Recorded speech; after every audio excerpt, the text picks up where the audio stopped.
Salut tout le monde, aujourd'hui on se retrouve pour une nouvelle vidéo. Aujourd'hui on va faire l'actu de les voitures 2020, 2019, 2021. Donc aujourd'hui on va faire un fast actu comme je viens de le dire. Mais avant de commencer cette vidéo, n'hésitez pas à vous abonner à ma chaîne d'Aïkar, comme vous retrouvez le logo sur l'écran, et à la chaîne de Zelda 0. Donc je fais de la pub pour lui parce qu'il fait des très bonnes vidéos, mieux que les miennes même. À part que lui, c'est pas de l'automobile, c'est seulement du gaming, principalement du Minecraft.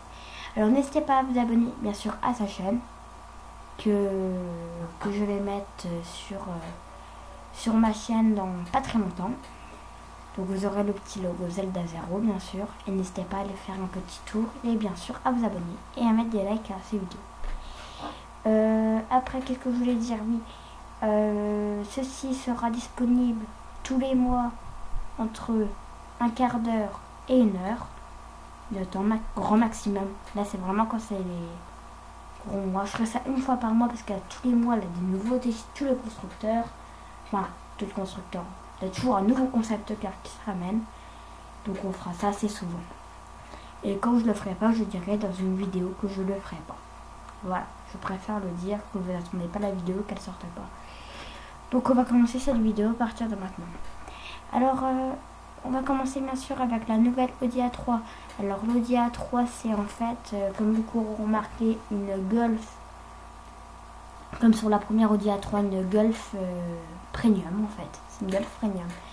Alors, comme c'est le groupe Volkswagen, forcément, ça ressemble vachement. Donc ici, on a quand même la touche lumineuse Audi, qu'on retrouve sur toutes les nouvelles Audi, SUV, berline, Audi A1. Non, pas l'Audi A1, je crois que l'Audi A1, elle n'a pas la petite touche là. Donc elle ressemble vachement à l'ancienne Audi A3. Donc elle sera commercialisée à partir de 38 000 €, ce qui fait très cher je trouve. Mais vraiment je suis déçue. En fait c'est le prix le problème. Donc ici on retrouve des touches gris, lumière sympathique. On retrouve la calandre verticale façon Peugeot et façon Audi maintenant. Enfin surtout Audi qui l'ont fait mais bon. On retrouve les entourages de vitres chromées. Donc c'est une voiture vraiment pas mal. Le problème en fait c'est le prix. Sinon c'est une super voiture. Après on continue bien sûr avec la nouvelle Peugeot i208 qui était commercialisée l'année dernière en octobre. Donc c'est une voiture qui commence vraiment à se vendre en diesel, en essence et bien sûr en électrique. On commence vraiment à voir dans les rues et c'est une voiture qui va faire un gros succès comme la Clio 5. Donc la Clio 5 pareil, on en va vraiment pas mal, mais ça on en parlera après. Je vous laisse le suspense de ce qu'on va dire sur cette voiture. Donc on va continuer avec bien sûr la 208. Alors on retrouve le bandeau arrière avec les optiques, avec les 3 griffes rouges. On retrouve bien sûr l'arrière avec noir laqué avec la petite touche que vous retrouvez sur la 205, la 206. La 208 d'ancienne génération, pas la 207 il me semble. Je ne sais pas pourquoi d'ailleurs. On retrouve bien sûr le béquet noir, le toit panoramique sur cette version, parce que c'est une version assez haut de gamme. Vitre synthé arrière, on a des belles ventouses spécifiques à la i208. Et on a des belles muleuses sur le capot qu'on voit pas là. Mais je l'ai vu en vrai et franchement elle est vraiment pas mal. Je connais même quelqu'un qui l'a. D'ailleurs allez voir, je vais tout à refaire la miniature parce qu'en fait j'avais fait une vidéo sur la Peugeot GT Line. De base, je devais faire une partie 2. En fait, je devais faire un versus avec l'ancienne 208. Mais disons que je devais la faire avec l'ancienne 208. Mais malheureusement, je n'ai pas trouvé le propriétaire. Donc la vidéo sera annulée. Donc maintenant, finalement, ça sera seulement celle-là. Donc je rebâtirai la vidéo pour que vous allez voir. Ce sera beaucoup plus facile. Donc voilà, donc là on retrouve bien sûr la charge électrique vraiment pas mal. En fait, elle a vraiment son style urbain. C'est son milieu Paris en fait. Donc, Peugeot commence vraiment à rentrer dans le premium. Je sais que j'ai vraiment là des airs de journaliste, mais c'est vrai. Et pour information, avant de passer à l'autre voiture, cette voiture en fait elle a été élue bien sûr meilleure voiture de l'année. Il fallait bien s'en douter hein. Vu le style qu'elle a. Même l'intérieur est super bien fini. Aussi bien qu'une allemande hein. Mais vraiment aussi bien qu'une allemande. Même une allemande fait moins bien. C'est-à-dire que les matériaux sont peut-être un peu moins bons. Mais la présentation quoi, elle est nickel. Oui, et ce que je voulais dire, c'est que je vais bientôt faire des vidéos gaming Euro Truck Simulator Minecraft. Je voulais te le dire, pour ceux qui sont intéressés. On va continuer avec la nouvelle Citroën C3 arrivée au mois de juin. Alors en fin juin, bien sûr, au fait, la nouvelle, c'est pas la nouvelle, la Citroën C3 Aircross, elle restera commercialisée comme elle est, pas avec la nouvelle calandre qu'on retrouve là, qui retourne sur les optiques, en fait qui va en bas sur les optiques. Et on a bien sûr les 3 airs même qu'avant on en avait 6, avec la petite touche blanche sur les anti-brouillards aussi, sur les rétroviseurs qu'on peut avoir, que là ils sont pas. Et là c'est une finition chienne et franchement elle est canon. L'intérieur, ça gare à l'intérieur d'une Citroën. Là on a un toit panoramique aussi, 8 sorties arrière, et l'arrière par contre il est exactement pareil. Donc c'est vraiment une voiture vraiment stylée. On retrouve aussi la nouvelle Renault Twingo, alors qui sera disponible en diesel et essence et électrique. Alors elle s'appellera la E-Tech, ce sera E-Tech Twingo. Alors on retrouvera un bandeau bleu sur le long de la carrosserie, que là il est noir parce que là c'est une essence. On retrouvera les optiques avant exactement pareil. On aura seulement les petits logos E-Tech sur l'arrière de la voiture et sur les côtés au niveau des entourages de vitres. Donc là, sinon c'est exactement la même voiture que l'ancienne. Il y a vraiment très peu de différence, à part les jantes là on a plus de choix et c'est tout. Après on retrouve aussi un peu sur le devant une petite aire avec des aérateurs, mais c'est des faux. On retrouve un peu de chrome, mais c'est pas ça que ça. Franchement, je vous conseille cette voiture, elle est vraiment super. D'habitude, je ne défends pas Renault, au contraire, je défends pas Renault. J'aime pas cette marque. Parce qu'elle est rien que la réputation de Carlos Ghosn. Voilà quoi. Puis même, je sais pas, je préfère toujours le Peugeot. Toujours défendre cette marque. Parce que c'est beaucoup plus fiable aussi quand même. Mais pour les voitures électriques, c'est exactement pareil. À part l'autonomie. Après, en plus, je peux pas la comparer à une 108. Parce que je crois que vraiment elle devrait plus être commercialisée bientôt. Elle n'existe pas en électrique. Maintenant, on continue avec la nouvelle Renault Zoé. Comme on a parlé de la Twingo électrique, maintenant on parle bien sûr de la Zoé. C'est la voiture principale de Renault en électrique. Alors cette Zoé a été restylée cette année ou l'année dernière, je sais plus trop, parce qu'il y a tellement de voitures qui sont sorties les 2 années là que on s'en mêle les pinceaux.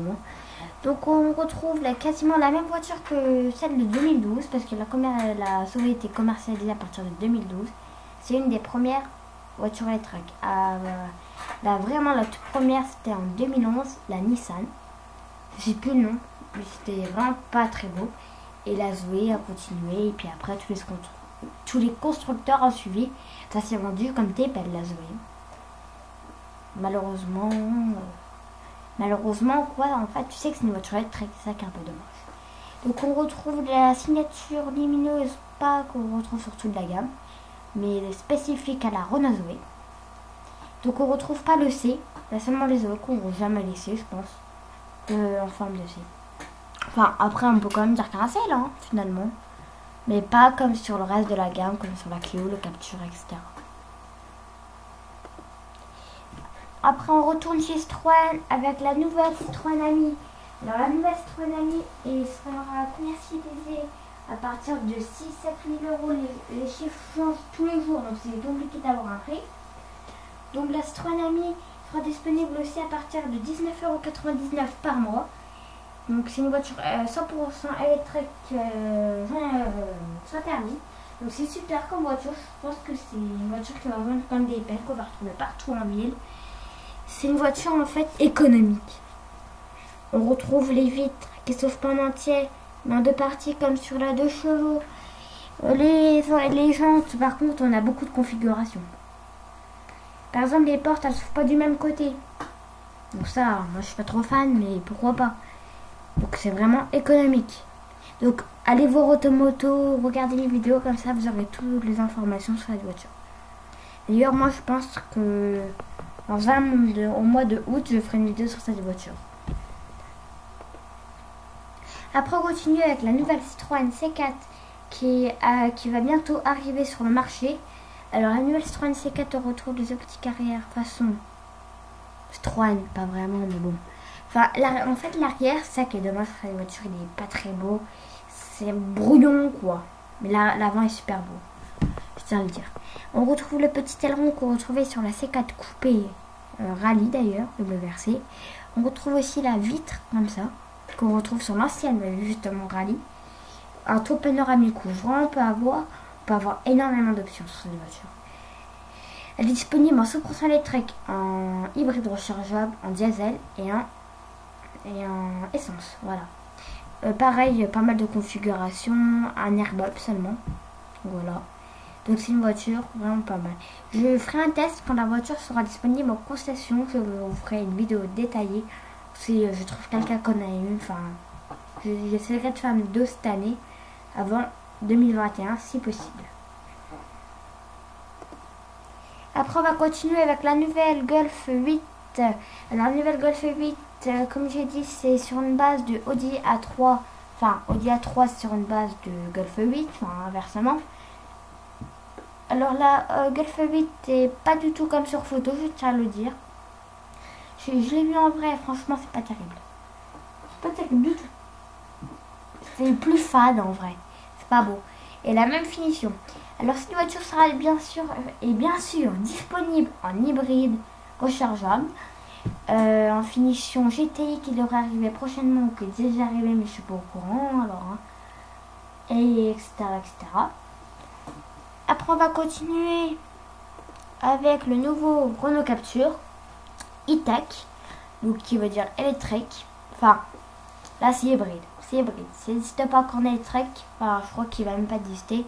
Donc là c'est la version e-tech du Captur. Donc on retrouve le C qu'on retrouve sur toute la gamme maintenant Renault à part la Zoé et la Twingo comme j'ai dit précédemment. Donc on retrouve le petit logo e-tech sur près du rétroviseur avec la coque noire. On retrouve la petite lame qui va sur le logo, les deux petites lames, très sympathiques qu'on retrouve sur toute la gamme aussi. On retrouve la petite lame aussi en bas au niveau de la plaque.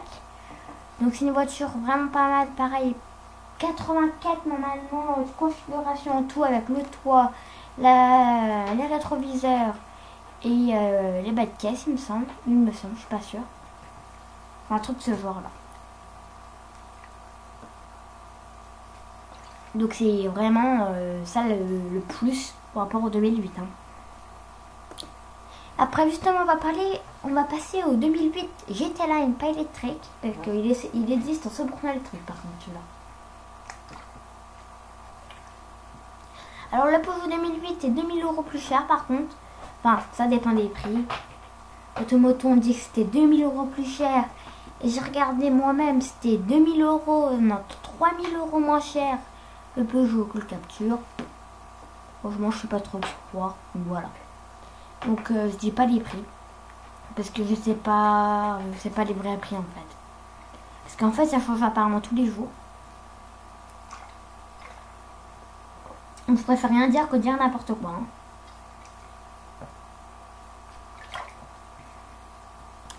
Après on va continuer, enfin non on va rester sur ce véhicule mais on va en parler un peu plus détaillé, je veux dire. On retrouve la petite dent du lion avec les 3 grilles dans le petit avant. Enfin les deux optiques avant, on retrouve 2 lames au niveau des deux côtés. Donc c'est un véhicule qui reprend bien sûr... qui représente le lion qu'on retrouve sur toute la gamme, donc avec les mêmes optiques, les mêmes lames que maintenant, oui, là c'est sur toute la gamme à part le Rifter et la 108 et puis c'est tout le reste, et 5008 mais qui devrait arriver prochainement restylé. Je dis pas le reste parce que pour le moment c'est pas sûr, c'est Automoto qu'on dit ça, mais j'ai regardé sur internet, il n'y a pas de photo de Peugeot officielle, donc je m'avance pas trop. Après on continue bien sûr avec la nouvelle e-Corsa. Alors ça c'est une voiture 100% électrique. C'est super comme voiture franchement. En fait, elle ressemble vachement à la Corsa qu'on retrouve de diesel, essence, etc. Donc là, c'est la e-Corsa en version haut de gamme.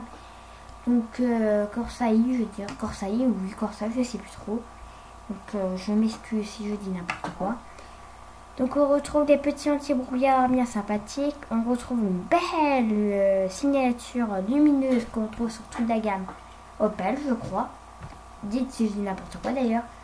Rétroviseur noir, toit noir, panoramique, vitre teintée arrière, belle jante à Wilco qui ressemble vachement à la i208 je trouve. À part que la i208 elle soit quand même un peu plus belle. En même temps c'est la même base technique qui est chez donc maintenant ça c'est une voiture 100% PSA. Donc Peugeot Citroën DS n'est plus, Peugeot Citroën Opel et une marque anglaise, je sais plus le nom, qu'on retrouve pas en France. En fait, c'est des Opel rebadgés avec le volant à droite. Donc voilà, je sais plus trop le nom. Je vais regarder sur internet si vous voulez savoir. Parce que moi, je sais pas tout non plus. Entourage de vitres chromées. Qui trouve d'autres bien sympathiques. On a une petite moulure sur le capot. Qu'est-ce qu'on a d'autre après, voilà. On a quand même des belles finitions sur cette voiture, donc voilà. Après on va continuer avec quoi? Oui bien sûr. Ah, vous ne pouvez pas passer à côté.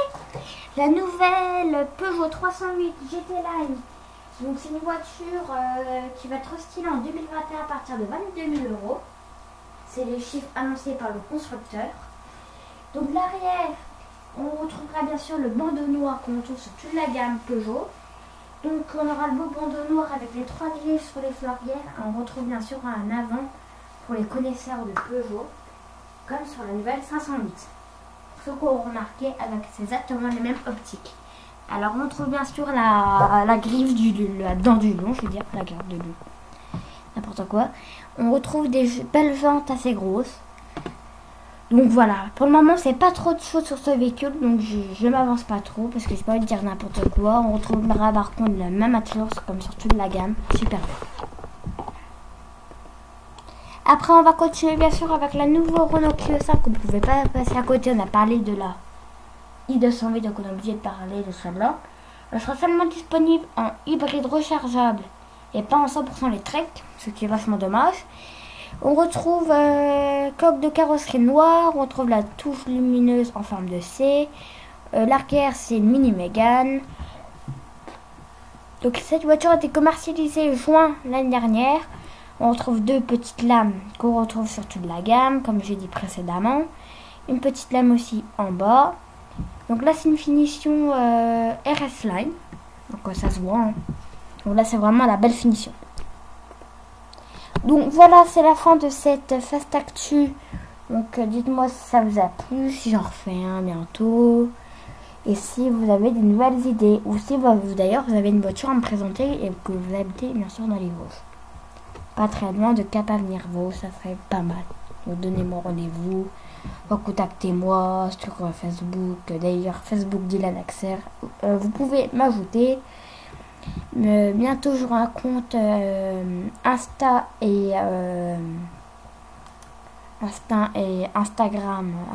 forcément et Snapchat, mais pour le moment comme j'ai pas mon nouveau appareil donc je fais pas, donc voilà. Donc c'est la fin de cette actu.